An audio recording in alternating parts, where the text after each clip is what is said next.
ایک مسئلہ یہ بھی سمجھ لو کہ نماز بیٹھ کر نہیں پڑھی جاتی. آج کل ہمارے وہاں رواج چل پڑا ہے کرسیوں کا. یہ طریقہ ٹھیک نہیں ہے. مسجدوں میں کرسیاں نہیں ہونی چاہیے، کیونکہ اگر کوئی زمین پر بیٹھ سکتا ہے تو وہ زمین پر بیٹھ کر نماز پڑھے.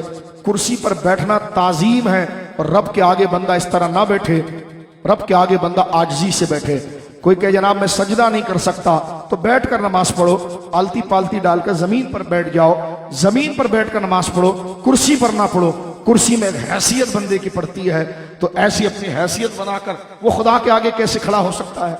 الا یہ کہ جو بالکل ہی نہیں بیٹھ سکتا اس کے لیے ایک الگ حکم ہے. لیکن سارا دنیا گھوم رہا ہوتا ہے اور ادھر نماز میں آ کے کرسی پر بیٹھتا ہے.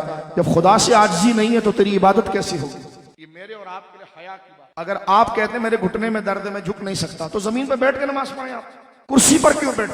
کرسی پر بیٹھنا ایک فخر کی علامت، اور سامنے اللہ کی ذات کے سامنے آپ بیٹھ رہے ہیں، تو جتنی آپ عاجزی کریں گے تو اللہ کی محبت اتنی آئے گی. ٹھیک ہے نا؟ کرسی 100 میں سے 1 کے لیے ہوتی ہے، 99 تو ایسی مزے لینے کے لیے بیٹھتے ہیں. لیکن کتنا اپنا ٹائم خراب کرتے ہیں، اپنی روحانیت کو تباہ کرتے ہیں. وہ کس کے آگے ادب کے مقام پر بیٹھ رہے ہیں؟ رب کے آگے بندہ گڑ گڑاتا ہے، انکساری کرتا ہے، جھکاتا ہے، ذلیل ہوتا ہے. اسی طرح آگے بتا رہا ہوں، جو فرض نماز ہوتی ہے نا، اس کا قیام بھی فرض ہوتا ہے. فرض نماز کا قیام بھی فرض، واجب نماز کا قیام بھی واجب، اور سنت نماز کا قیام بھی سنت، اور نفل نماز کا قیام بھی نفل.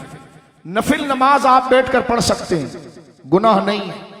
لیکن فرض کو آپ بیٹھ کر نہیں پڑھ سکتے. اگر آپ میں مکمل ہمت ہے، یہاں کہ اعلیٰ حضرت نے لکھا کہ آپ دیوار کا سہارا بھی لے کر کھڑے ہوں گے تو کھڑا ہونا پڑے گا.